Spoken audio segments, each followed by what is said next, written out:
this is the figure of 8 movement.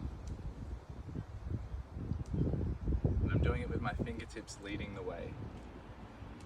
But you can also do it with your wrists leading the way. Or more accurately, it's the shoulders. So you can see that my whole shoulder is involved. You can do these small versions, or you can start to build up and coming down. Again, both ways.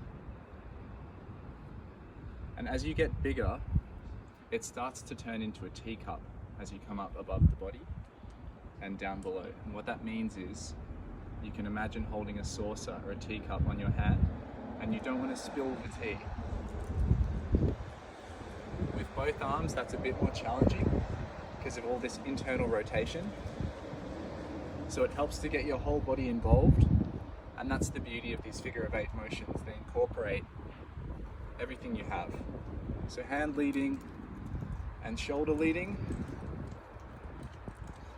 and then we can work on one arm at a time. So obviously the small variation is available. We can make it bigger.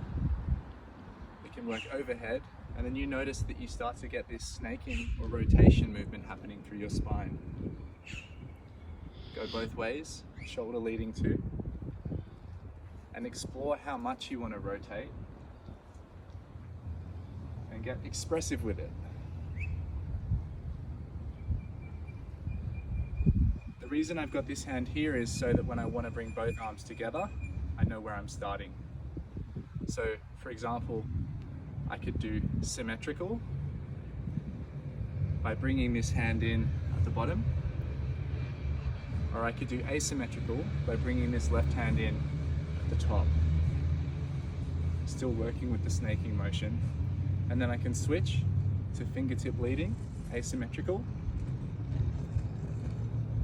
I can pause down here, fingertip leading, symmetrical. Ultimately, these figure of 8s, you can get quite creative with them. You can vary how symmetrical or asymmetrical it is. So one arm can go first, and you can have this kind of relationship where they're matching, but then you can also kind of delay.